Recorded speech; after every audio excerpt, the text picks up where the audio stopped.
Muito conhecido o texto que eu quero compartilhar com vocês nesse terceiro tempo.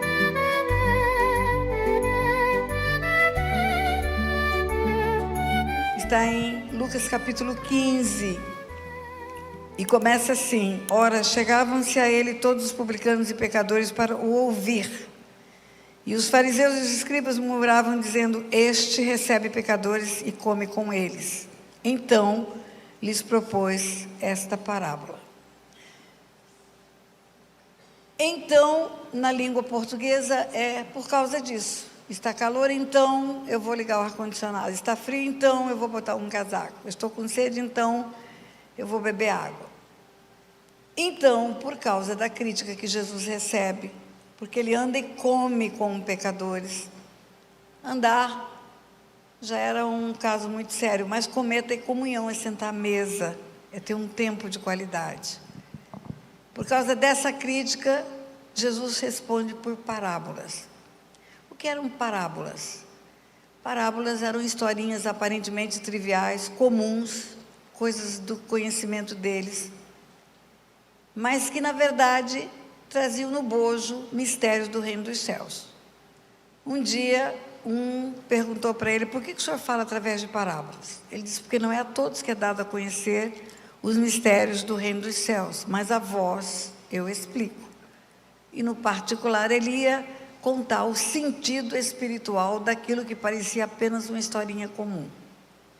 E aqui, por causa da crítica que ele recebe, desses homens que conheciam as Escrituras, que liam tudo sobre as profecias, que sabiam que o Messias viria, mas está criticando ele porque ele está andando e comendo com pecadores. E ele fala 3 parábolas. A parábola da ovelha perdida, da dracma perdida e a do filho pródigo, e é essa que nos interessa, a do filho pródigo. A partir do versículo 11. Disse-lhe mais: certo homem tinha 2 filhos. O mais moço disse ao pai: Pai, dá-me a parte dos bens que me toca. E ele repartiu os haveres. Na Bíblia não tem letra inútil nem palavra desnecessária. Eu já escrevi 30 e tantos livros, e quando o homem escreve, ele enfatiza, ele coloca palavras fortes, coloca adjetivos para chamar a atenção do leitor, para que o leitor prenda o seu olhar para o livro e não se desligue daquilo que o autor quer dizer. A Bíblia não é assim. Na Bíblia tudo tem um sentido logos, que é a informação, que é o conhecimento, e tudo tem um sentido rema, que é a revelação. Mistérios que estão escondidos no bojo daquilo que aparece apenas como uma letra. E muitas coisas aqui é para você compreender o sentido do que Deus quer nos ensinar nessa tarde, nessa noite.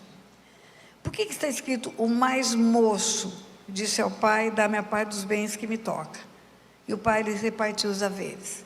Porque pela lei daquele povo, o primogênito tinha privilégios. O primogênito tem direito em dobro da herança, tem direito a levar o nome da família. Se Esaú não tivesse vendido a sua primogenitura, seria Deus de Abraão, Isaque e Esaú, e não de Abraão, Isaque e Jacó.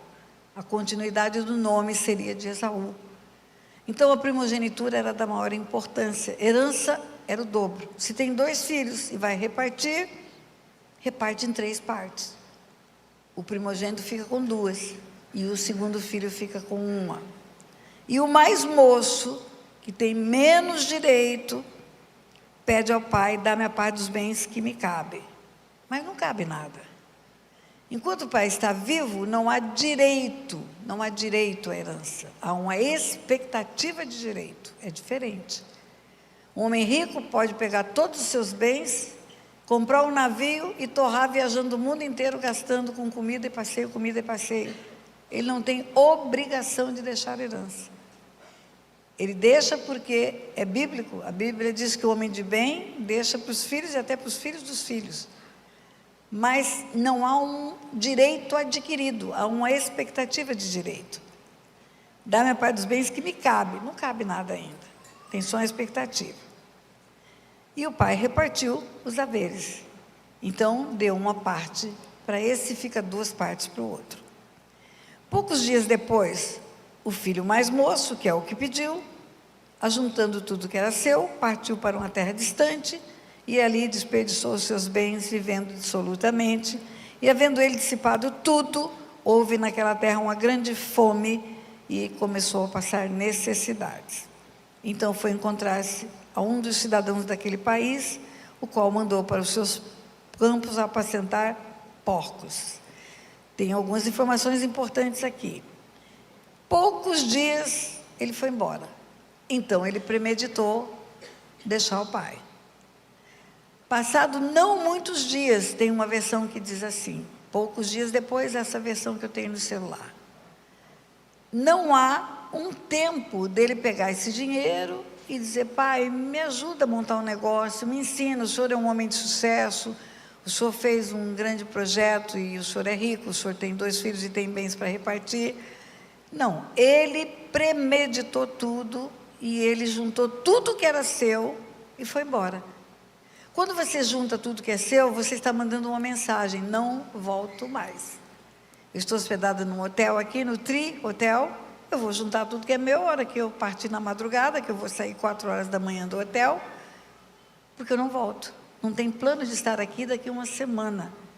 Então a mensagem subliminar que ele manda para o pai, eu não estou interessado no senhor, eu não quero viver com o senhor, eu não quero ficar com o senhor, eu não quero ter o conselho para me instruir, para fazer nada, e eu vou me mandar rapidinho e não volto mais. Essa é a mensagem subliminar. E a terra distante é outro país. Partiu para um país distante. Agora imagine você naquele tempo, sem telefonia celular, sem e-mail, sem WhatsApp, só sinal de fumaça e pombo correio. Significa, nem notícia do senhor eu quero ter. Eu não quero ter notícia e eu não quero que o senhor saiba de mim. Eu só quero que o senhor tenha para me dar. É aquele filho que não tem interesse no pai. Ele não tem interesse no convívio, ele não tem interesse na presença, ele tem interesse no que o pai pode dar. Ele é interesseiro, ele não é interessado. Tem diferença. Ele é interesseiro. Ele quer saber o que o pai pode dar para ele e se pode me dar, me dê logo que eu vou me embora. E foi. O pai aqui é a figura divina, é o Deus Pai. Jesus está falando com os fariseus uma parábola para contar um mistério do reino. E quanto mais você está junto do Pai, como filho, você tem proteção. Você imagina um poste de luz no meio de um lugar, e você junto desse poste, você enxerga até uma baratinha no chão. À medida que você vai se afastando desse poste, a baratinha não é mais visível, daqui a pouco nem um lagarto é visível e nem uma cobra. Você está exposto aos perigos à medida que se afasta do pai. Você é filho, você continua sendo filho, mas você escolhe a distância do pai. O amor do pai não acaba, o amor do pai é eterno. Com amor eterno eu te amei, com benignidade eu te atraí. A Bíblia inteira é recheada de textos onde Deus fala, não tenho prazer na morte de ninguém, arrependa-se, converta-se. A Bíblia inteira, do Gênesis ao Apocalipse, é uma mão de Deus estendida para atrair o homem para Ele, fazendo tudo como você viu no que eu ensinei para você ontem, deixando o seu unigênito morto numa cruz. Eu imagino o que foi para Deus aquela cruz. Quando você lê em Filipenses capítulo 2, que Ele humilhou, se tornou-se figura humana, foi obediente até a morte, morte de cruz, fala do sacrifício dele. Mas eu imagino o sacrifício do Pai. Imagino o Pai vendo o seu unigênito, o Deus Filho, numa cruz, passando pelo que passou. E tudo isso por amor ao homem. Porque Deus amou o homem de tal maneira. E esse moço foi embora. À medida que ele se afastou, ele perde a proteção. Na presença do Pai, no esconderijo do Altíssimo, não é numa visita, mas no esconderijo, habitando o que habita no esconderijo do Altíssimo. O porque faz morada, faz o lugar seguro, debaixo da proteção do Altíssimo. Ele está guardado de muitas coisas. Nós não vemos, não temos olhos para ver. Se víssemos o mundo espiritual, veríamos o tanto de livramento que temos quando nós estamos ali coladinhos com o Pai. Os anjos trabalhando a nosso favor. Não temos olhos para ver nas rodovias, nas estradas, nos lugares aonde passamos. Mas à medida que nós escolhemos nos afastar, não deixamos de ser filhos, mas a proteção vai desaparecendo. O amor não. A presença é escolha minha. O amor é escolha do Pai. Ele escolheu me amar, até se eu escolher para o inferno, eu não tenho dúvida disso. Haverá no coração dele um buraco, um espaço que seria meu, e que não vai ser ocupado por ninguém. Ele vai me amar, porque o amor dele é eterno.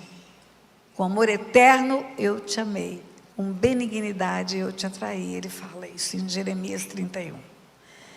E esse moço, perdendo a proteção, começou a sofrer as consequências. Dissipou tudo, houve naquela terra uma grande fome. Versículo 14, ele começou a passar necessidades.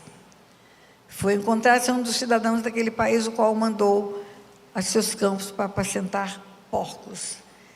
Eu acredito que ele se ofereceu para trabalhar. Ele procurou trabalho, passando fome, bateu numa porta, não havia recrutamento e seleção, não havia uma placa, admite-se empregados, mas ele bateu a porta e disse: eu preciso comer, eu estou passando fome. E o homem disse: então vai cuidar dos meus porcos. A Bíblia diz que um abismo chama outro abismo. Longe do Pai, a decadência total. Agora ele vai cuidar de porcos. Isso para um judeu é humilhação. A parábola é para judeus, a parábola é para fariseus, é para doutores da lei. Humilhação, cuidar de porcos, bicho imundo considerado pela lei. Toca num bicho imundo, fica imundo até a tarde. Essa era a lei. E ele vai cuidar de porcos, ele vai fazer o trabalho mais humilhante para o filho de um Deus vivo, de um Deus tremendo. E aí ele deseja comer as alfarrobas do porco. Ele não come, como você escuta em algumas pregações. Desejava encher o estômago com as alfarrobas que os porcos comiam, mas ninguém lhe dava nada. Ele está trabalhando, mas o trabalho tem como contrapartida o salário e o período que foi contratado. Eu não sei, talvez eu te pague no fim da semana, talvez eu te pague daqui 15 dias. E do primeiro dia até o dia do recebimento do salário, você vai trabalhar para ter a contrapartida, que é o salário. Enquanto isso, ele não tem o que comer. Ele deseja comer a comida dos porcos. Alguém está dando comida para os porcos, não é ele. Ele está cuidando dos porcos, limpando o chiqueiro, talvez fazendo o manuseio dos porcos. Mas alguém está alimentando os porcos. E ele quer comer e não lhe dão a comida dos porcos. O nível de humilhação chegou no fundo do poço. Nesse momento ele cai em si. Versículo 17. Caindo ele em si, disse: quantos trabalhadores do meu pai têm abundância de pão, e eu aqui pereço de fome. Levantar-me-ei, irei ter com meu pai, e dir-lhe-ei: pai, pequei contra o céu e diante de ti, já não sou digno de ser chamado teu filho, trata-me como um dos teus empregados. Pastor Francisco veio aqui à frente, com sua esposa, a pastora Cleonice. Eles são donos do Hotel Fazenda Dona Francisca, onde realizamos o Silk em Joinville. No sul do país é realizado em Joinville. Eles têm mais de 100 empregados naquele hotel. Eles têm vários empreendimentos. Naquele hotel, eles têm mais de 100 empregados. Depois que termina o horário do almoço dos hóspedes, os empregados do hotel sentam no salão entre o almoço e o lanche da tarde e comem a mesma comida que os hóspedes comem. A mesma qualidade, a mesma variedade, o mesmo menu, os empregados sentam e comem. É isso que ele está dizendo. Os trabalhadores do meu pai têm pão com fartura, e eu aqui morro de fome. Eu era filho, Eu tinha o privilégio de ter até a herança, e hoje eu não tenho nem comida. Nessa hora ele caiu em si, ele viu a besteira que fez. Quantos trabalhadores do meu pai têm pão com fartura, e eu aqui morro de fome? Levantar-me-ei e irei ter com meu pai. E direi: Pai, pequei contra o céu e diante de ti, já não sou digno de ser chamado teu filho, trata-me como um dos teus empregados. A conclusão que esse moço chega é que é melhor ser servo do que ser filho. Ele era filho, como filho ele tinha direito ao legado, à herança. Sois filhos, logo sois herdeiros. Mas eu volto para aquele lugar, que era muito melhor do lugar de hoje, onde eu não tenho direito nem ao legado e nem ao alimento. Eu não tenho direito ao mínimo da dignidade. Se eu for empregado, meu pai é tão bom, que eu vou ter dignidade de empregado. Então, eu vou voltar. Pequei contra o céu e diante de ti. Todo pecado é contra Deus, querido. Todo pecado é contra Deus. É desobediência à palavra de Deus. Também contra pessoas. No caso dele, ele está dizendo: pequei contra o céu e diante de ti. Pequei contra o meu pai, contra aquele que me criou, que me fez, que me formou, que me cuidou. Mas pequei contra Deus, porque eu cometi uma desonra. E no que Deus quer é honra aos pais, honra aos pais. Agora, o que é cair em si? Cair em si é arrepender-se. É a convicção do erro, do pecado. Arrependimento é diferente de remorso. No remorso, a pessoa está preocupada com a reputação, com o que aconteceu como consequência do erro, com pessoas que foram atingidas. O remorso pode levar uma pessoa até o suicídio. O arrependimento leva a um conserto. O arrependimento leva a um caminho de volta. No arrependimento, você está preocupado em ver ferido o coração de Deus. E você quer um conserto com Ele. O arrependimento é o que Deus precisa para cancelar o pecado. O arrependimento só Deus vê. É o coração quebrantado. No CIL que nós ensinamos com muita profundidade sobre arrependimento e confissão. No arrependimento o pecado é cancelado, cancelado o pecado, cancelado a morte. O status volta anteriormente a ser filho de Deus. Só isso que precisa, o arrependimento. A confissão vai limpar a vida da pessoa. Vai tirar do império das trevas, vai trazer para o reino da luz. Tudo que está encoberto está na jurisdição de Satanás. Tudo que está na luz vem para a jurisdição de Jesus. Por isso que está escrito lá na primeira epístola de João, que temos que andar na luz como Jesus na luz está.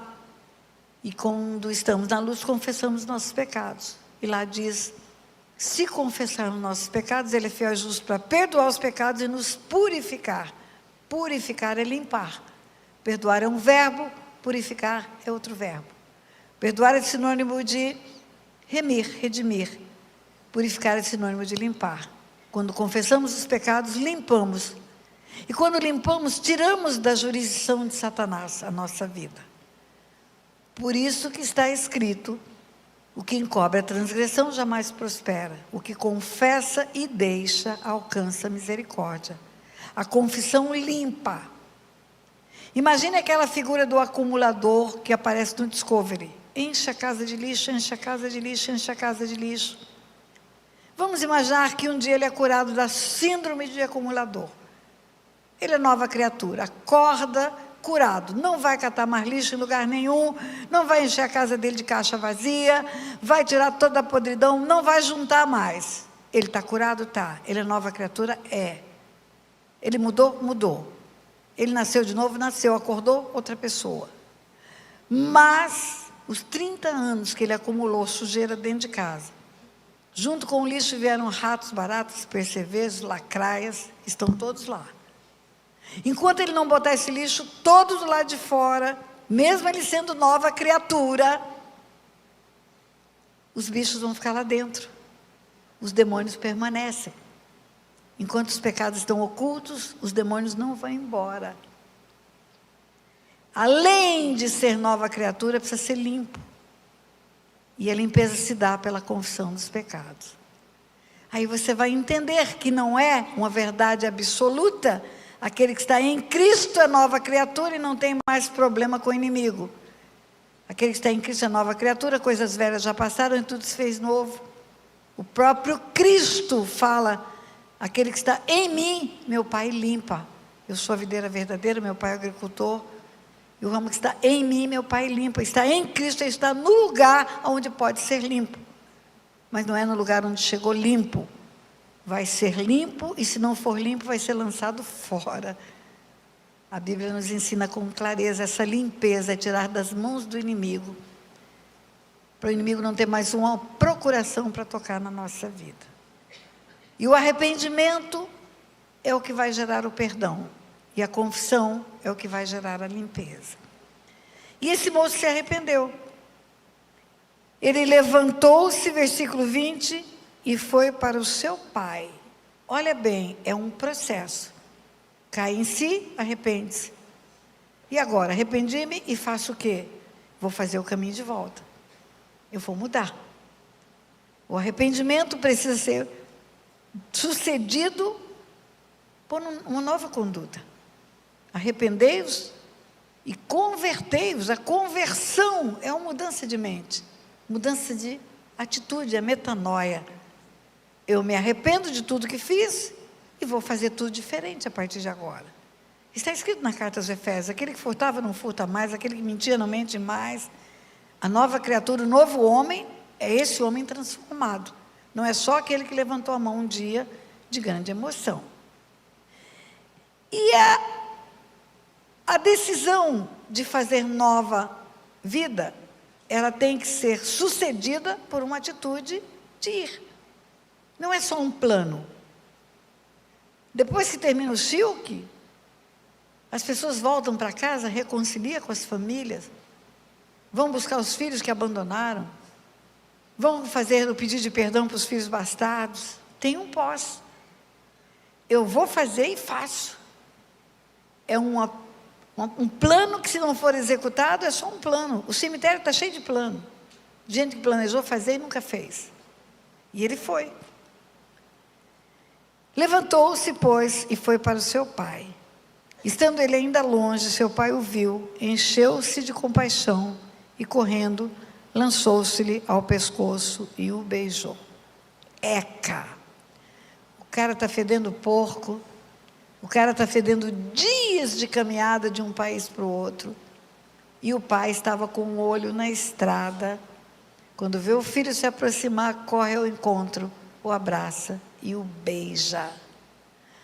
O que ensina você isso na parábola? É uma história. Ensina a expectativa do pai pela volta do filho. O pai não chega para esse filho e fala: seu safado, o que você fez com todo o dinheiro que você levou? Olha o estado que você está. Aonde que você meteu a fortuna que eu te entreguei? Não. O pai o abraçou e o beijou. A alegria da volta é maior do que a tristeza da partida. A alegria da volta, do retorno desse filho, é para esse pai o melhor momento de toda a história. Correndo, o abraçou e o beijou.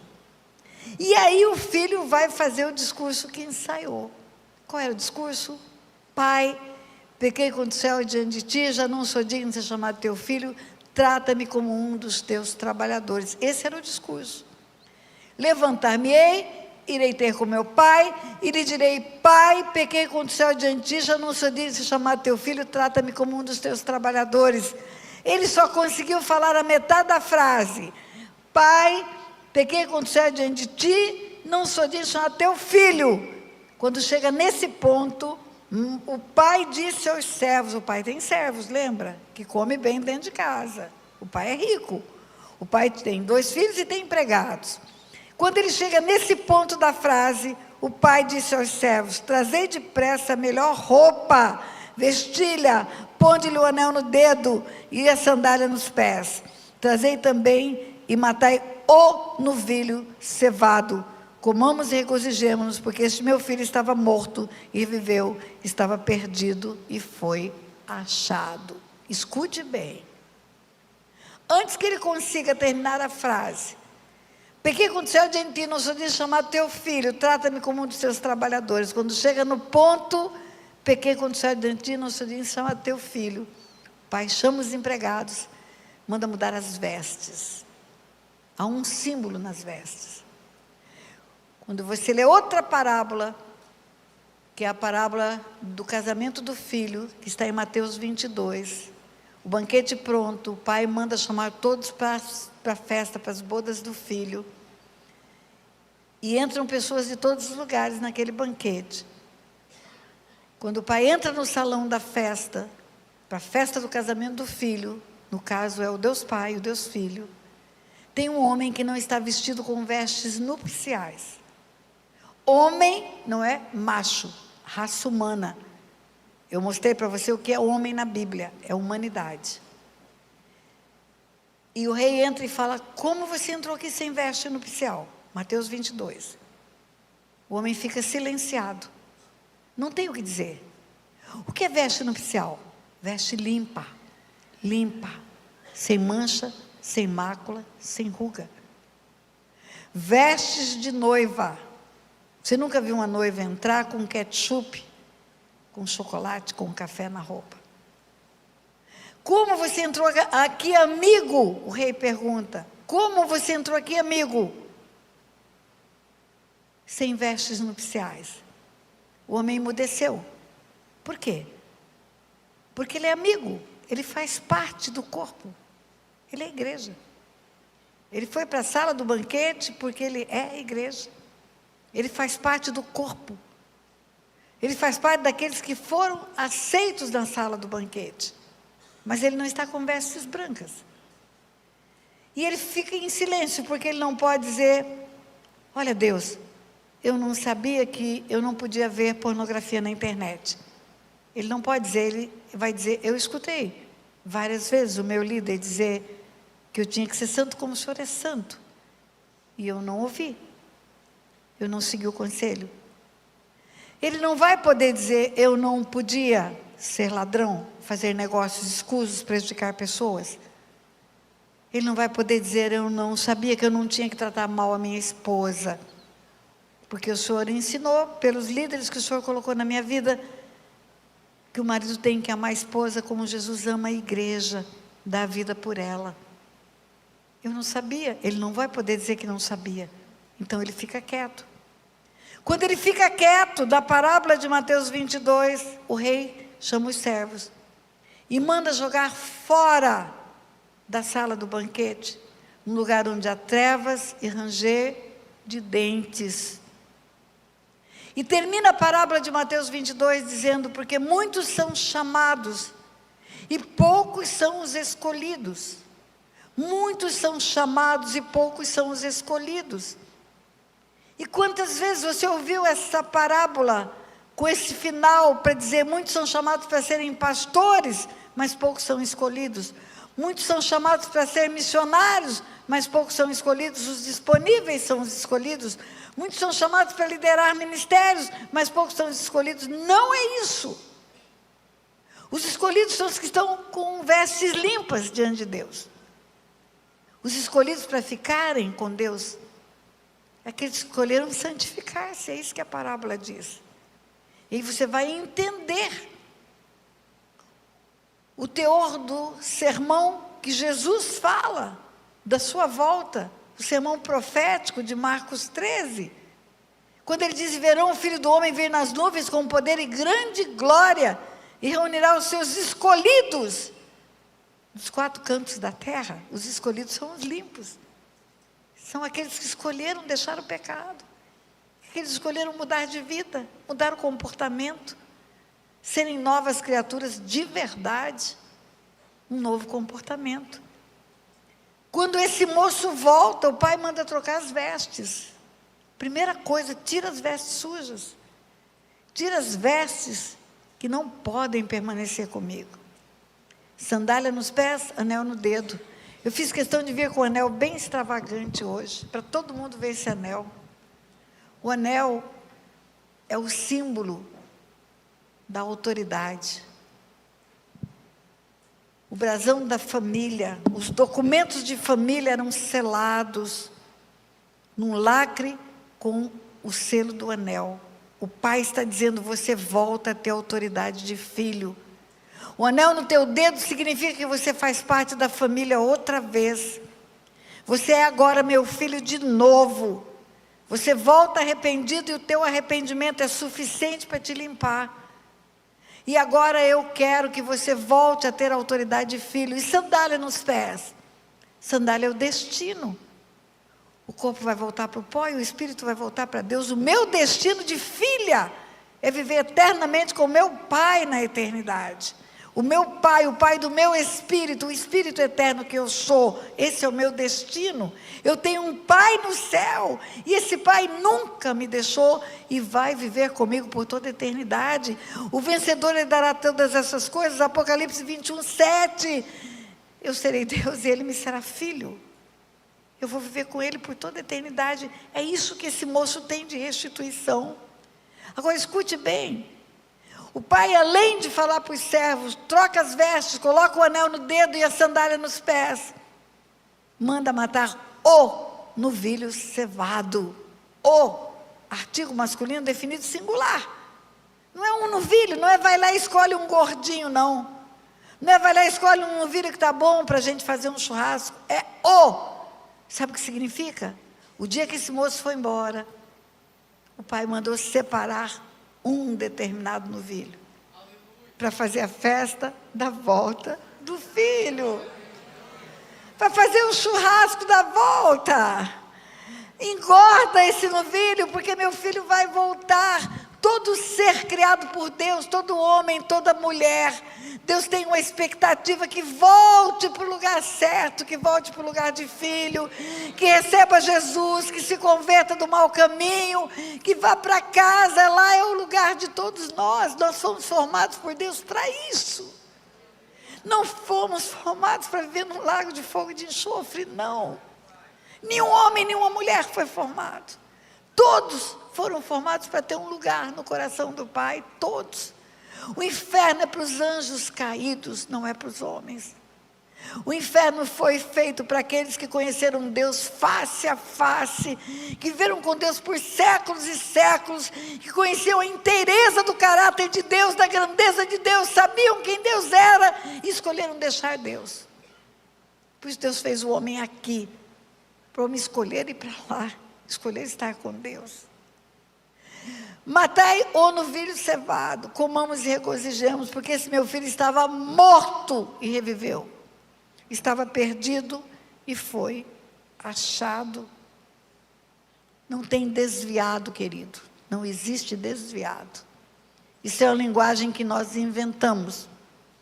Existe japonês, inglês, francês e crentez. Fora da presença de Deus está morto. Está morto. Está morto. Para viver, ele precisa voltar para Deus. Meu filho estava morto e reviveu. Estava perdido e foi achado.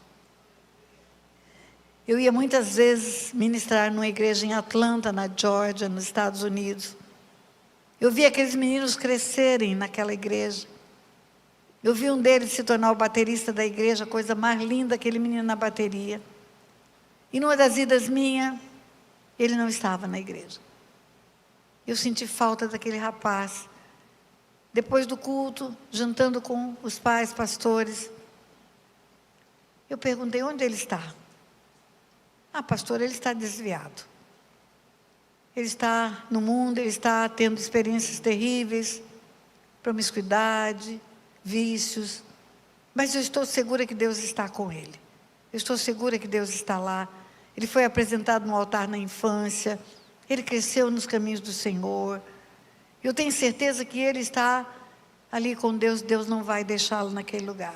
Queridos, que duro foi para mim dizer para aquela mãe, mãe, eu preciso lhe dizer que Deus não está lá. Deus está esperando ele voltar. Deus não vai deixar de amá-lo. Deus não vai deixar de desejar a volta dele. Mas Deus não vai acompanhá-lo no pecado. Não vai. Deus não pode acompanhá-lo no pecado. Deus não vai estar com ele lá. Ele está morto. E sabe o que é morte? Ele está separado de Deus.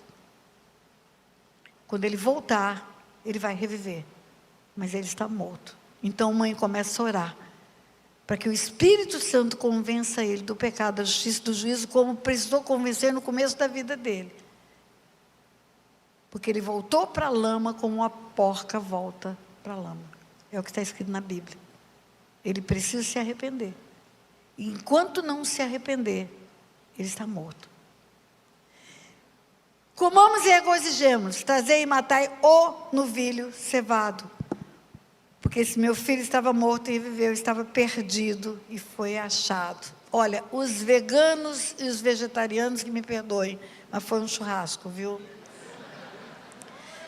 Picanha, pastor. Né? Eu sou mato-grossense, Mato Grosso falando de tem carne de vaca, eu como carne de vaca. E a festa rolou. Tem festa no céu quando um pecador se arrepende. Atenção, igreja! O pai não falou, você vai ter que provar para mim que você mudou, você vai ficar no banco 3 anos, você vai ficar aí mostrando a sua cara, vendo os outros fazerem e você vai ver se quer fazer. Não é assim, com Deus é pá, é imediato. Arrependeu, acabou. Nessa hora Deus vê o coração quebrantado, zerou a conta, está de novo no lugar certo. Vamos fazer a festa? Vamos. Rolou a festa. Ainda bem que essa igreja gosta de festa. Quando você vai numa igreja que não gosta de festa, você tem que falar que Deus gosta de festa. Porque está escrito em Jeremias 31 que haverá danças. Eita! E banquete de carnes gordas haverá. Viu?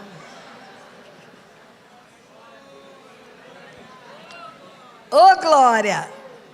Você pensa que você vai ficar voando com anjinho? Vai nada. Agora presta atenção, tem outro irmão. Eita, cadê o outro irmão? Tem outro irmão. Tem um mais velho, que tem o dobro da herança, que é bonzinho, que faz tudo certinho, que não foi embora, que não gastou absolutamente, que está trabalhando. Ele está no trabalho com os desempregados.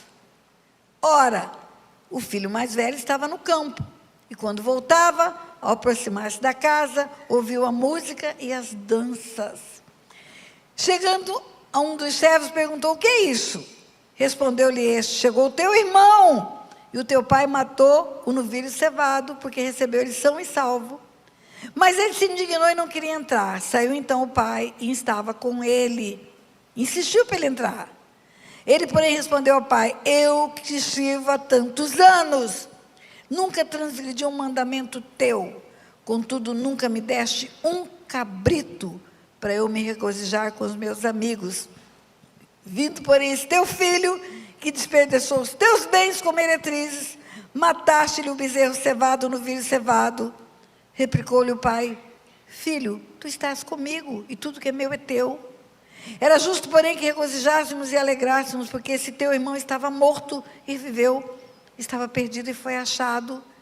Escuta bem, o filho certinho, trabalhador, diz para o pai, eu te sirvo há tantos anos, e você nunca me deu nem um cabrito. Qual é a mensagem subliminar que tem aí? Eu sou teu servo, e eu não tenho recompensa. Eu trabalho para o Senhor, e não tenho nada em contrapartida. Eu sou um servo empregado, estou trabalhando para o Senhor, e não tenho absolutamente nada. Resposta do pai, meu filho, você não é meu servo, você é meu filho. Meu filho, tudo que é meu é teu. O que ficou é dele. Um terço foi, 2 terços ficaram, e ele é o dono dos 2 terços. Meu filho, você não é meu servo, cara. Você é meu filho. Você é meu herdeiro. Tudo que é meu é teu. O filho, bonzinho, certinho, que não foi embora, que não gastou, não sabe que é filho. Ele não fala a palavra pai nenhuma vez na parábola. Nenhuma vez ele fala pai. O outro, tudo errado, fala pai 5 vezes. Pai, dá minha parte dos bens que me cabe. Pai, não sou de chamar teu filho. Pai, pai, pai, pai. Esse aqui, ele tem um senhor, ele não tem um pai. Ele acha que ele é servo. A igreja está cheia de gente assim. Eu sirvo o Senhor há 50 anos. Eu sirvo o Senhor há 30 anos. Mas nunca sentou no colo do Pai. Nunca ouviu a voz do Pai. Nunca sentiu a presença do Pai. Uau! Então essa parábola não é para falar de um filho que se perdeu e voltou para casa. Essa parábola é um puxão de orelha nos fariseus, que estavam criticando Jesus, que andava e comia com pecadores. Vocês estão na casa do meu Pai, e vocês são incapazes de sentir o coração do meu Pai. Vocês estão na casa do meu Pai e não veem que o meu Pai me mandou para morrer pelo pecador. Vocês estão na casa do meu Pai e são incapazes de fazer a leitura de quem sou eu. Ele deixou-me vir ficar longe dele. Me coloca no meio dos homens para eu morrer pelos homens, porque Ele ama os homens. E vocês estão criticando o meu Pai porque faz isso. Vocês não conseguem sentir as batidas do coração do meu Pai. Os fariseus são o outro filho. Eles servem.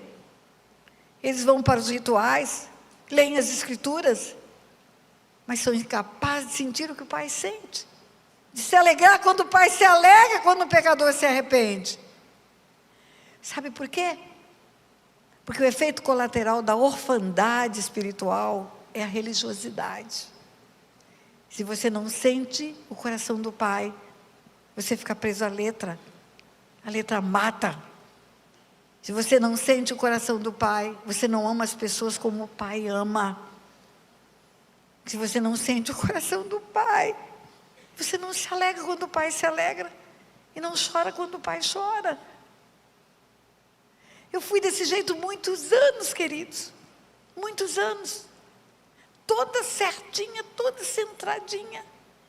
Apaixonada pela letra, apaixonada pelas escrituras. Mas nunca tinha ouvido a voz do meu Deus como meu Pai. Nunca. Era professora de escola bíblica, dava aula.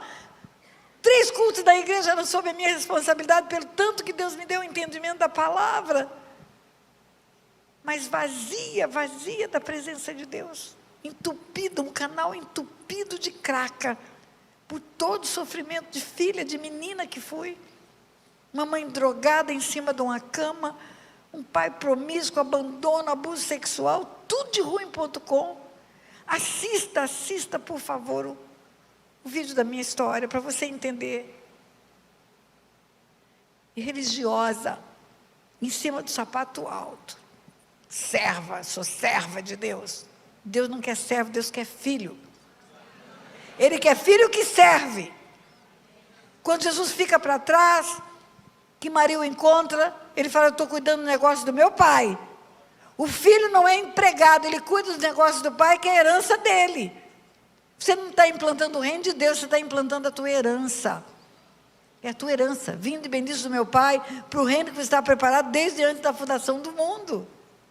Ó, pequenino rebanho, o vosso Pai se agradou vos dar o reino. O reino é nosso, queridos, é nosso. É nosso. O reino é nosso, é de filhos e filhas. Anos e anos e anos de feridas, anos e anos e anos de abuso, anos e anos de palavras, de depreciação. Você não vai dar para nada. Você é burra. Você é estabanada. Tudo isso construiu em mim uma orfandade espiritual. Por quê? Porque quem me dava amostra de paternidade e maternidade não cumpria o seu papel. Eles eram vítimas de Satanás. Eles estavam num cativeiro. Imaginem um cativeiro rodeado de sequestradores, que são os demônios, e não tinha ninguém para entrar naquele cativeiro e tirá-los de lá. Só Jesus podia entrar naquele cativeiro. Mas meu pai, preso no engano da idolatria, mamãe presa no engano do espiritismo, não conheciam Jesus. Não conheciam Jesus. O Jesus da idolatria não é o Jesus da Bíblia. O Jesus do espiritismo também não é. É outro Jesus. E eles estavam presos, e porque presos estavam, nunca conseguiram cumprir o seu papel. E Satanás fez uma festa na minha vida.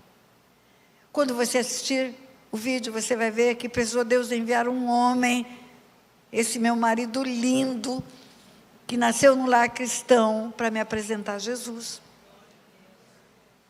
Ele me ganhou para Jesus e me ganhou para ele também, porque ele não é bobo.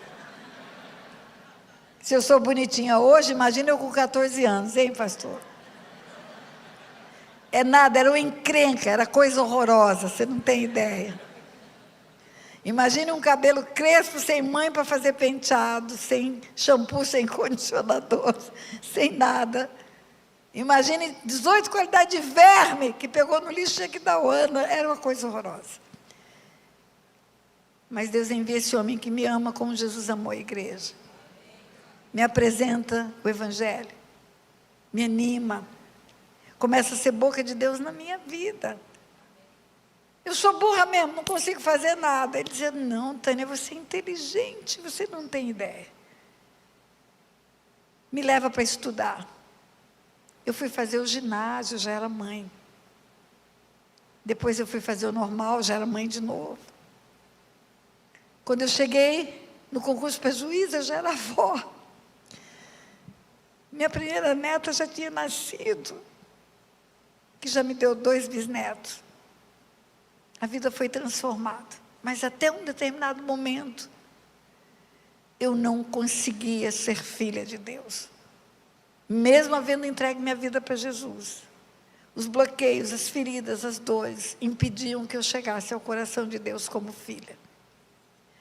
Existem formas de você tratar as suas dores, as suas feridas. Uma delas é botar numa caixinha, numa gaveta.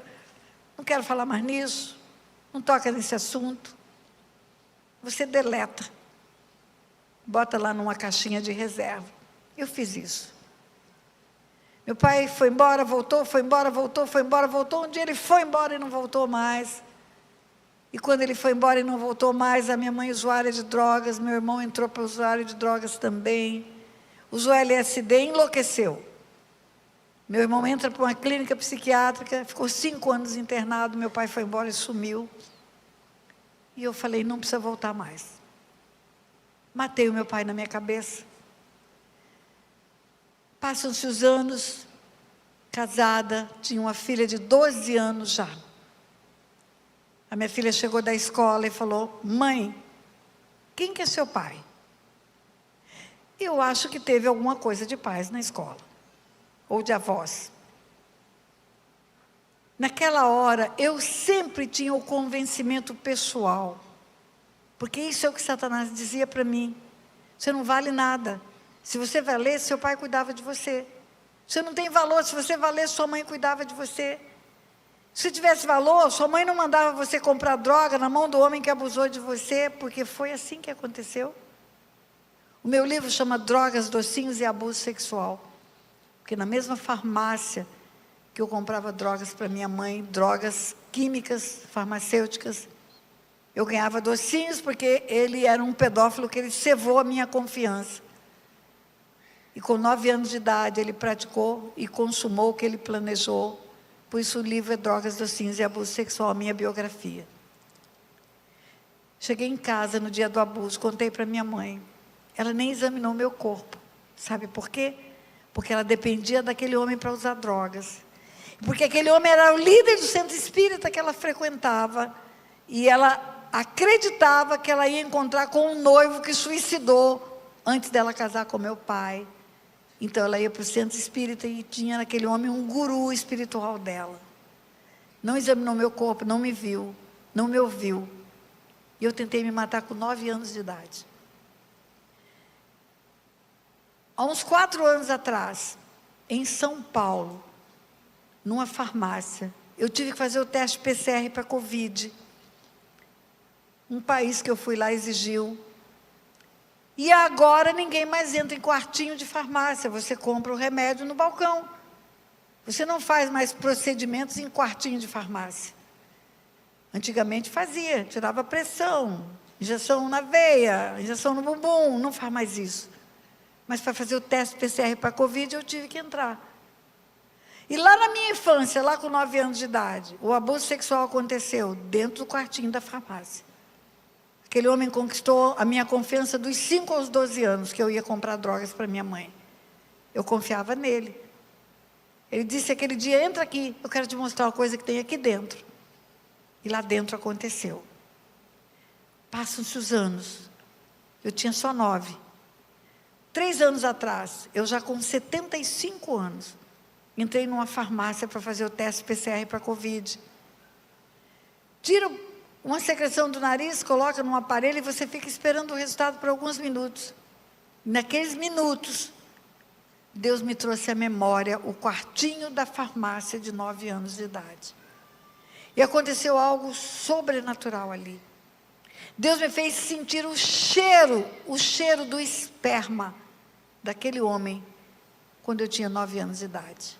E sabe por que Deus fez eu sentir o cheiro do esperma? Para eu me lembrar que a minha mãe era uma mulher, sabia o que é o cheiro de um esperma. E quando eu cheguei em casa com cheiro de esperma, ela nem examinou meu corpo. Ela preferiu acreditar que era melhor ficar quieta, para manter o vínculo com aquele homem que sustentava ela no espiritismo e na droga. Deus me trouxe sua memória, sabe para quê? Para ter mais um pedaço de cura na minha vida. Para ter mais uma liberação de perdão. Eu falo que o processo de cura vai até o fim da sua vida. Para mais uma vez perdoar, porque minha mãe estava presa nas mãos de demônios. Perdoa porque ela não sabe o que faz. Perdoa porque ela não sabia o que estava fazendo. E os anos se passam. Meu pai foi embora. A minha mãe estava presa em cima de uma cama porque a droga destruiu a vida dela. A minha filha tinha 12 anos de idade. Ela chega e pergunta: mãe, quem que é seu pai? Naquele dia o Espírito Santo tratou algo em mim. Eu sempre achei que eu perdi tudo. Eu perdi tudo. Eu perdi a infância, eu perdi festa de aniversário, eu perdi roupa limpa, eu perdi a dignidade. Naquele dia o Espírito Santo falou: eles perderam. Foram eles que perderam. Imagine um anel. Ele tem valor pela natureza dele. Imagine um anel de ouro com brilhantes. Ele tem valor pela essência dele. A natureza dele é um metal precioso, cravejado de pedras preciosas. Ele não tem valor porque ele está no meu dedo. Em qualquer dedo do mundo ele teria valor. Qualquer dedo que ele estivesse agora, nessa hora, ele teria valor. Esquecido no banheiro, porque lava a mão e tira para lavar a mão, ele teria valor. No lixo de Aquidauana ele teria valor. Ele não perdeu o valor no lixo de Aquidauana. O Espírito Santo falou: você não entende, você não perdeu, eles perderam você. Eles não entenderam o presente que eles ganharam. Eles ganharam uma pessoa formada à imagem e semelhança de Deus, para eles cuidarem e ensinar o caminho de Deus, ensinar a chegar até o Senhor. Eles perderam isso. Quando eu entendi isso, meu coração se encheu de misericórdia. Meu Deus, o que eles fizeram da vida deles? Eles receberam uma herança e jogaram fora essa herança. Eles receberam uma pessoa formada à imagem e semelhança de Deus, com natureza de Deus, e jogaram fora. Eles não viram nada. O meu marido foi que me viu tudo, fazer conquistas, vencer. Chegar onde eu cheguei, foi ele. Os meus pais perderam tudo. Aí Deus falou: vai atrás. Você pode fazer um reencontro, fazendo uma ponte, onde você faz um pedaço e o outro faz um pedaço e vocês encontram no meio. Mas você pode fazer a ponte sozinha e chegar até lá. E eu fui. Eu fui atrás do meu pai. A minha mãe estava vivendo dias terríveis na vida dela, enferma, em cima de uma cama. Eu sabia onde meu pai vivia, eu sempre soube. Ele morava com a terceira esposa depois que deixou a minha mãe. E eu fui atrás dele. Eu sabia que a esposa dele dava aula de manhã e ele estaria sozinho na parte da manhã. E eu cheguei de manhã na casa dele em Belo Horizonte, eu morava no Rio de Janeiro. Quando ele abriu a porta, ele ficou estarrecido. anos e anos e anos sem me ver. Mas tem um detalhe, quando eu saí do Rio de Janeiro, eu já saí com o perdão entregue, já tinha orado, já tinha perdoado, já tinha falado para Deus, Senhor, eu quero encontrá-lo, contar para Ele que eu perdoei. Mas eu já tinha perdoado, já havia perdoado. Quando ele abriu a porta, que ele me viu, ele começou a falar desbragadamente. Eu sei que eu fui errado, eu sei que eu fiz tudo errado, eu sei que fiz o que não devia fazer, e começou a falar coisas muito particulares que eu não preciso dizer aqui, que eu não preciso humilhá-lo a esse tanto. E eu não conseguia fazer ele ficar quieto. Eu olhava para ele, eu queria falar para ele, pai, eu não vim para falar do passado, eu vim para falar do futuro. Eu quero que o senhor conheça meus filhos, eu tenho uma filha, o senhor me perdeu e o senhor está perdendo os netos. Eu quero que o senhor veja os netos que o senhor tem. Eu quero que o senhor vá na minha casa. E eu não conseguia, porque ele falava sem parar, e eu botei a mão na boca dele. Ele levou um susto, ficou quieto. Ele muito grande, meu pai muito grande, eu muito baixinha. Quando eu olhei, eu vi que eu estava na altura do peito dele. Ele grandão e eu pequenininha. E eu lembrei de algo. Eu pensava, como que bate o coração do meu pai? Eu queria ouvir a batida do coração do meu pai. Eu não sabia por quê. A minha infância inteira eu pensava isso. Eu via as crianças sendo pegas no colo. E eu pensava, elas escutam a batida do coração do pai delas. Eu vi o pai botar a criança com a cabeça no colo e ele nunca me pegou no colo. E eu pensava, como que bate o coração do meu pai? Naquele dia eu falei, pai, eu quero escutar a batida do teu coração. Eu era uma mulher, tinha uma filha de 12 anos. Mas ele estava tão parado ali que antes dele falar qualquer coisa, eu botei o ouvido no peito dele. E eu fiquei escutando a batida do coração dele. Não sei quanto tempo, não me lembro. Aí ele ficou quieto. Eu falei, pai, tem outra coisa que eu sempre quis. Eu nunca te pedi, eu quero um abraço. Me abraça. Os braços dele estavam caídos ao longo do corpo. Eu peguei o braço dele e botei nas minhas costas. Falei assim, me abraça. Grudei nele. Fiquei abraçada com ele ali. Ele não falava nada, respirando ofegantemente. Não sei quanto tempo foi também. Aí depois eu falei, pai, tem outra coisa que eu quero. Eu quero que o senhor me abençoe como um pai abençoa uma filha. Eu quero que o senhor abra a boca e me abençoe como o pai abençoa a filha. Ele falou, eu não sei fazer isso. Eu falei, vou te ensinar. Peguei a mão dele, pôs na minha cabeça e falei, repete comigo. E ele repetiu, eu te abençoo, para que se cumpra os planos de Deus na sua vida. Eu te abençoo, minha filha, para que o Deus Pai que te formou e que te fez, e que é o teu Pai verdadeiro, leve você até os lugares onde Ele quiser. Duas coisas aconteceram naquele dia. A partir daquele dia, o silêncio de Deus acabou na minha vida. Quebrou a orfandade, arrancou a casca da ferida. O sopro dele era ouvido por mim. Todas as revelações que eu tenho começaram naquele dia. Eu falo que ali eu me tornei filha. Até ali eu era serva.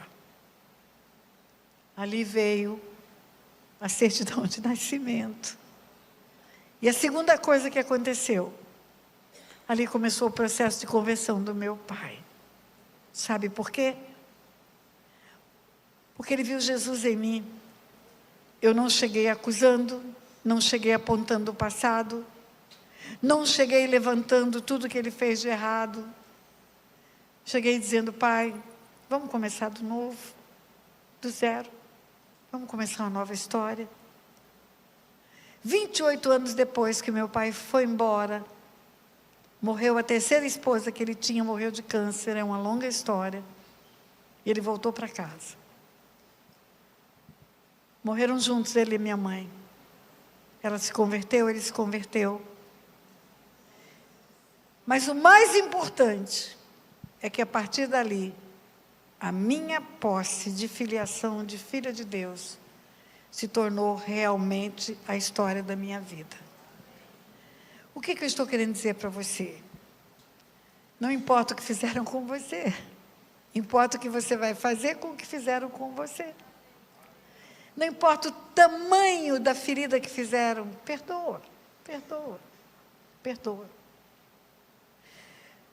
Pastora, eu me lembro de tudo. Eu também me lembro. Deus não dá amnésia, querido. Amnésia é doença, Ele não dá isso. Você vai lembrar, mas você não vai sofrer mais. Pastora, eu ainda sinto dor, ainda tenho sofrimento. Eu acredito. Você acha que Jesus na cruz não sentiu dor? Quando Ele foi ferido, humilhado, ofendido? Maior a dor, maior a grandeza do perdão. Maior a dor, maior a grandeza do perdão. O perdão não é não sentir nada, o perdão não é não lembrar, o perdão é riscar a dívida. Não me deve mais nada. Não me deve mais nada. Entrega essa dívida na cruz. Não há uma única pessoa que age dessa forma, que não passa a viver um novo tempo com Deus. Não há. Não há. Você toma o papel de filho de Deus de verdade. Nessa parábola do filho pródigo, você vai ver um filho todo errado, todo arrebentado. Quando ele volta, é alegria para o pai. Uma pessoa para Deus é maior do que o seu erro, querido. O erro é circunstancial, passageiro, temporário. O erro de uma pessoa é só um pedacinho. Imagine uma folha de papel em branco e um pontinho preto. O erro é o pontinho preto. A prova é a Bíblia inteira. O desejo de Deus é o arrependimento do homem. O desejo de Deus é a volta do filho para casa. O homem não foi feito para viver separado de Deus, nem para viver cheio de raiz, de amargura, de sofrimento, de dor. Deus é bom o tempo todo, querido. O teu pai, o meu pai, o nosso pai, é tudebom.com. A Bíblia fala que se buscar primeiro o reino dos céus e a justiça, e justiça não é julgamento, aprenda isso. Quando Deus fala assim, não se glorie o rico na sua riqueza, o sábio na sua sabedoria, o forte na sua força, mas o que se gloriar, glorie-se em me conhecer e saber que eu faço misericórdia, justiça e juízo da terra, e disso me agrado, diz o Senhor. Está em Jeremias 19, 23, 19, 23, ele fala misericórdia, justiça e juízo. Misericórdia é o perdão, é a graça, é o favor imerecido. Ninguém merece que o Deus Filho venha em carne e morra no lugar dele. Ninguém, nenhum homem merece. Mas pela graça e pela misericórdia de Deus isso aconteceu. E o que é justiça? Justiça é alinhamento com o céu. Você recebe a misericórdia, agora alinhe-se com o céu. Desalinhe-se do alinhamento das trevas. A justiça na Bíblia é alinhamento com Deus. Veja a profecia de Isaías 61. O Espírito vem sobre mim, para isso, a fim de que se chamem carvalhos de justiça, plantados pelo Senhor para a sua glória. Jesus vai ao Jordão, João Batista está batizando. João Batista fala, eu é que tinha que ser batizado pelo Senhor. Jesus fala, deixa por enquanto, importa que se cumpra toda a justiça. Justiça é alinhamento com o céu, justiça não é juízo. Davi escreve, guia-me pelas veredas da justiça, por amor ao teu nome. Justiça é alinhamento com Deus, é passar a fazer o que Deus quer. Isso é que é justiça. O trono de Deus tem que ser alinhado na nossa vida. Juízo é julgamento, é outra coisa. E Deus se alegra em misericórdia e justiça. Ele não quer julgar ninguém. Ele quer perdoar todo mundo. Ele quer que todos sejam perdoados. O amor dele é esse. Ele é bom o tempo todo, queridos. O nosso Deus, que é o nosso papai, é o nosso Abba, é bom o tempo todo. Buscar primeiro o reino dos céus, sua justiça, e todas as coisas serão acrescentadas. Que coisas são essas? É o básico do básico do básico. Em que circunstância Jesus fala isso? Fala para os discípulos que largaram tudo para segui-lo. O cobrador de imposto era funcionário público, o pescador era empresário. Larga tudo, me segue. Busca primeiro o reino dos céus, sua justiça, e todas as coisas vão ser acrescentadas. Não se preocupe com o que comer, vestir, calçar. Ele vai dar, Ele vai dar. É o básico do básico do básico. Mas Deus não quer só dar o básico. Ele é um Pai excepcional. Agrada-te do Senhor e Ele satisfará os desejos do teu coração. Eita! Desejo do coração é um plus. É o mais. Não é o que você precisa, é o que você deseja. Uau! Os desejos podem ser os mais variados possíveis, o mais ou menos. Eu tenho experiência de desejos do coração que são mimos e que Deus realiza. Mimos de Deus. Mimos. Tem várias histórias que eu conto por aí. Várias histórias. A história mais extraordinária que eu conto é a história de um anel e um brinco. Quando eu entrei no Banco Central do Brasil, no centro do Rio de Janeiro, trabalhando na rua paralela com a rua do Banco Central, que era a Avenida Presidente Vargas, tinha uma joalheria, e eu ia para aquela joalheria e ficava namorando um anel e um brinco. E a moça da loja viu que eu fui várias vezes lá, entra aqui, e eu entrei e tinha era lindo, um conjunto feito por um artesão que fez uma peça só. E ela falou, compra. Eu falei, não posso. Tinha acabado de ingressar no Banco Central. Acabado de receber os primeiros salários. Ela falou, mas você está todo dia que você trabalha por aqui, trabalha onde? No Banco Central. Emprego garantido. Vamos vender em 12 prestações para você. Boa de lábia. Aí eu falei, bom, então eu vou comprar o brinco. Depois que eu pagar o brinco, eu compro o anel em outras 12 prestações. Comprei o brinco, só que dentro do Banco Central eu descobri que a melhor carreira era de advogado. E logo eu passei na faculdade de Direito, e aí eu tinha que comprar livros, e não dava mais tempo para ficar andando na hora do almoço, tinha que estudar, tinha que ir para a biblioteca para estudar, e acabou, pagou o brinco e não voltou para comprar o anel. Banco Central, 12 anos. Juíza, 10 anos.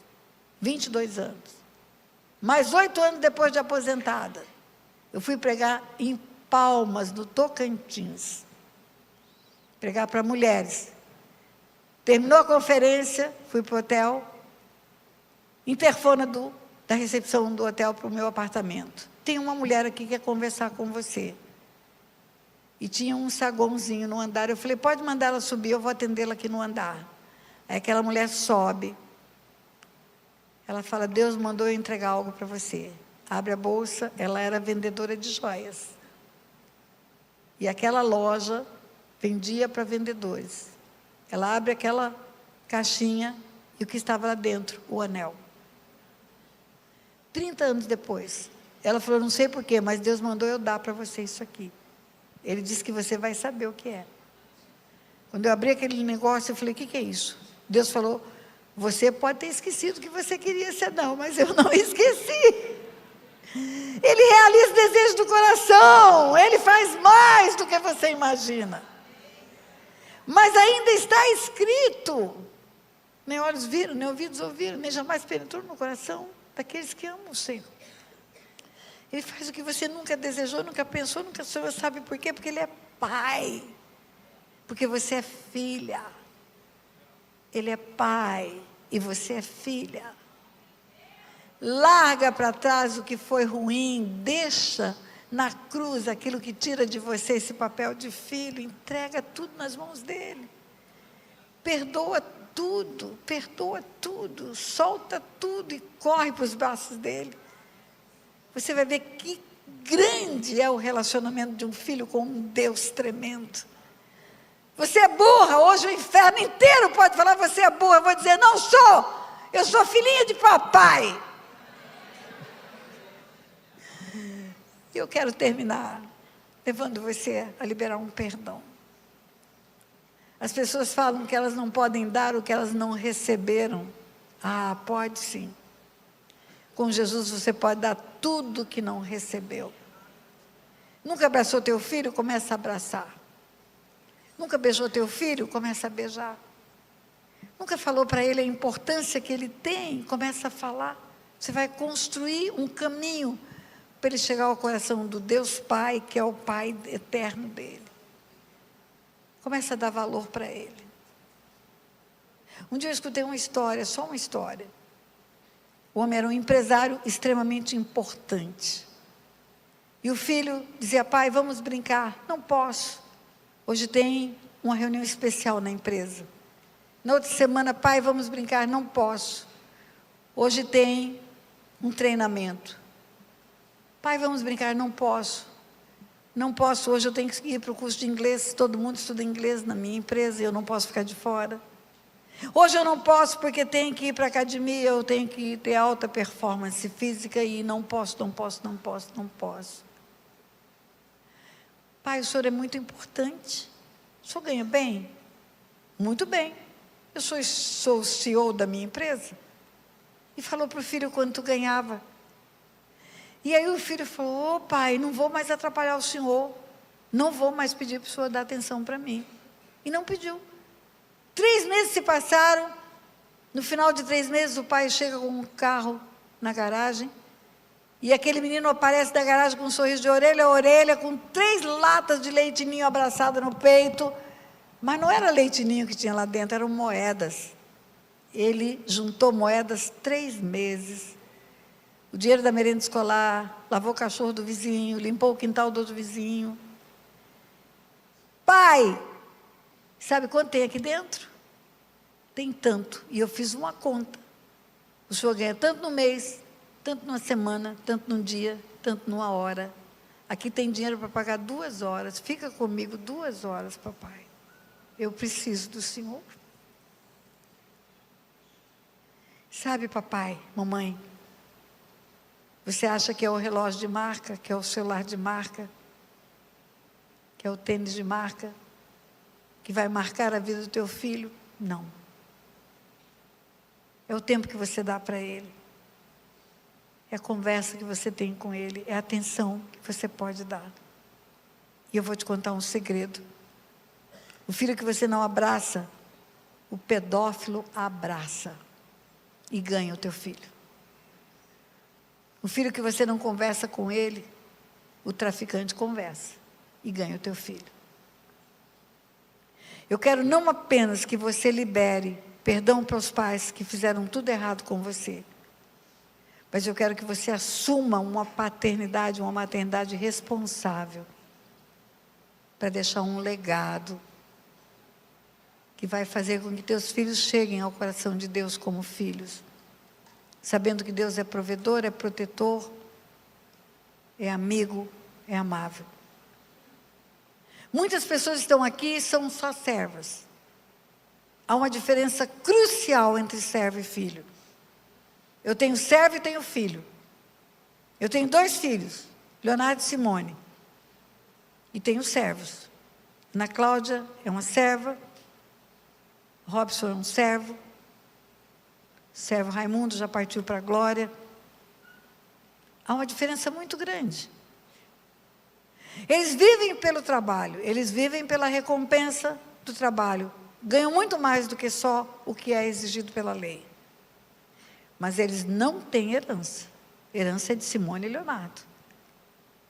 Eles não têm intimidade.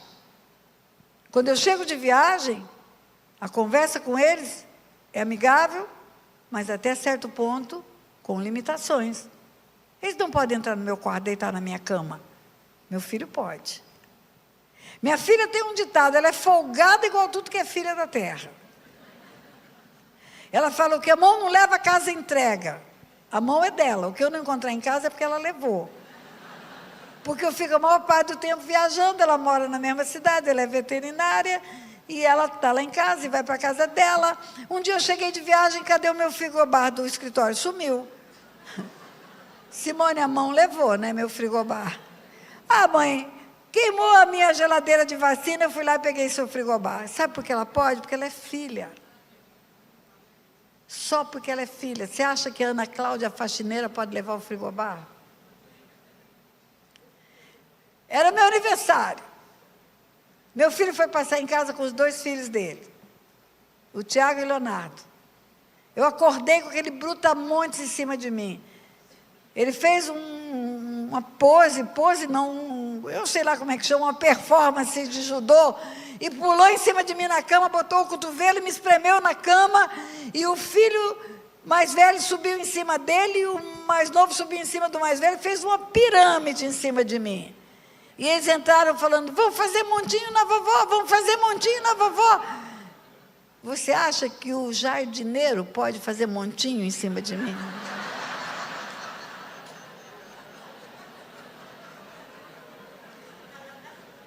Há uma diferença crucial entre servo e filho.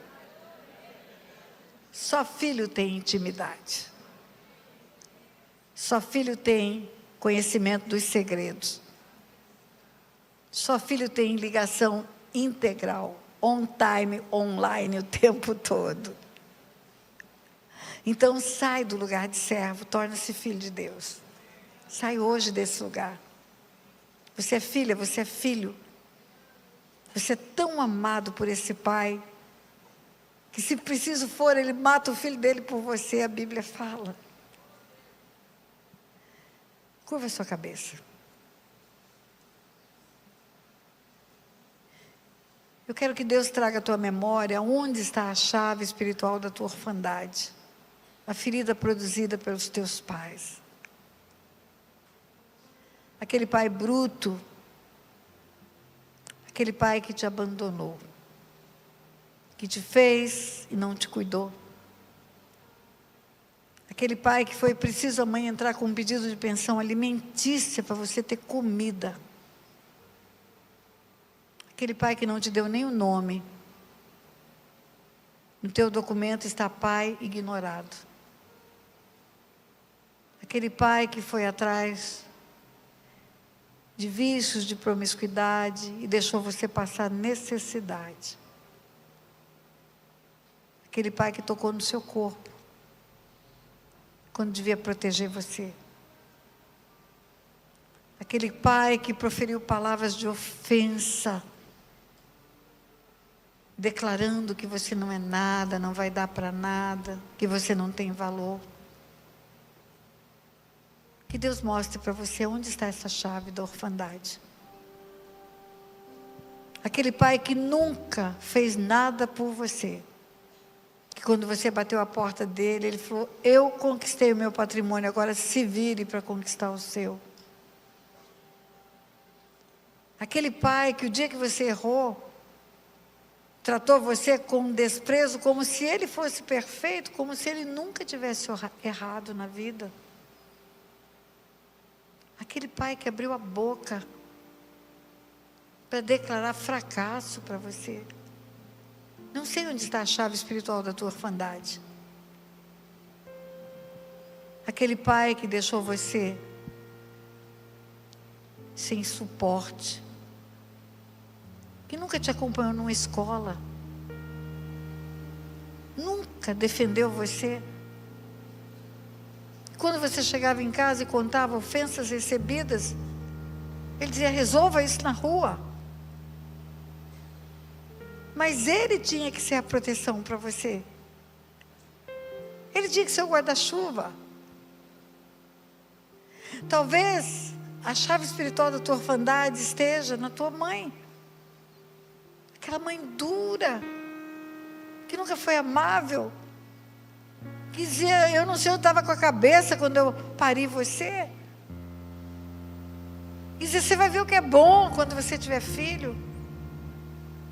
Aquela mãe que o dia que você chegou, grávida, você vai ter que abortar. Eu vou te levar para uma clínica de aborto porque eu não quero ser envergonhada com a mãe solteira dentro de casa. E ao invés de te dar a mão, dizer, filha, você errou, mas eu não vou permitir que você mate seu filho. Levou você a fazer algo que fere o teu coração até hoje. Aquela mãe que sempre teve palavra dura, nunca foi amiga, nunca foi companheira, nunca colocou a cabeça sua no colo dela, nunca penteou o seu cabelo, largou você para uma avó criar, não assumiu você.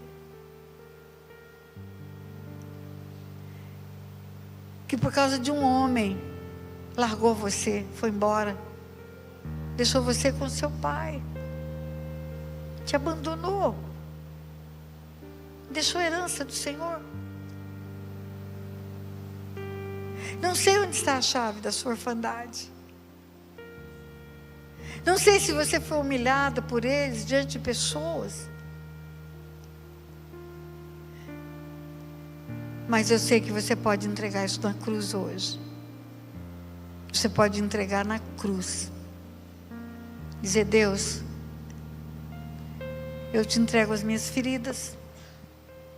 Porque na cruz o Senhor não apenas levou os meus pecados, mas levou as minhas dores também. Eu te entrego os maus tratos. Eu te entrego tudo aquilo que me fizeram fora do teu propósito. E perdoo. Perdoo porque eles não sabem o que fizeram. Perdoo porque eles não sabem o que eles perderam. E peço ao Senhor que passe no meu coração o bálsamo que cura. O bálsamo que cura. Eu quero sentir a alegria de ser tua filha. Ainda que teu pai e tua mãe te abandonarem, eu jamais te abandonarei. O Senhor nunca me deixou e nunca me deixará. E é o Senhor o meu Pai, eterno. Eu quero que você fale qual é a sua dor. Fale para Deus, não é para mim não. Entrega para Ele agora. A vergonha, a humilhação, a palavra dura, o abuso, a surra injusta que marcou o teu corpo, que gerou síndrome do pânico em você. Entrega. Coloca para Deus. Entrega também a carteirinha de serva e pega a certidão de filha, de filho. Não sois mais servos, mas sois filhos. Filhos. Somos filhos de um Deus maravilhoso, de um Deus amoroso, de um Deus que não poupou o seu próprio filho para nos ter como filhos dele. E por que não vamos assumir esse papel? Sarou minhas feridas, sara a sua também. Transforma meu pranto em riso, vai fazer com você também. Me tirou do lugar da desonra, me deu dupla honra. Na cidade de Aquidauana, eu recebi uma honra enorme. Houve uma celebração na Câmara de Vereadores, com o filho ilustre de Aquidauana, no lugar do abuso, da vergonha, da humilhação. É só Deus que faz isso. E Ele transforma a nossa história. Você só precisa correr para os braços dEle. Chegar e dizer: meu Pai, meu Deus e meu Pai, meu Abba. Pode cantar aquele louvor de ontem? Pode. Chamou-me para a mesa, sarou minhas feridas. Ele te chama para a mesa dele. Ele te chama para o lugar de filha. Ele quer trocar as vestes, quer colocar o anel no dedo, sandália nos pés. Vem para os braços dele. Sai do lugar da dor. Não importa o que fizeram com você, importa o que você vai fazer com o que fizeram com você. Eu tenho uma proposta a fazer para terminarmos. Enquanto vamos cantar esse louvor, que é lindo, nós vamos fazer algo aqui. Se Ele é meu pai, se Ele é seu pai, você é minha irmã de verdade. Não é essa conversa de crentez só. Paz do Senhor, meu irmão. Palavra de vitória, minha irmã. Só são irmãos os que são filhos do mesmo pai. Vocês vão se tocar aqui como filhos de um pai. Se puder abraçar, abraça. Mulher com mulher, abraça apertado, peito no peito. E diga: minha irmã, meu irmão, somos filhos de um pai que nos ama. Somos filhos de um Pai com quem vamos viver juntos por toda a eternidade. Você não vai fazer igual o irmão do filho pródigo, bicudo, brabo, servo. Você vai se alegrar porque o irmão está aqui. Porque você é minha irmã e eu sou tua irmã.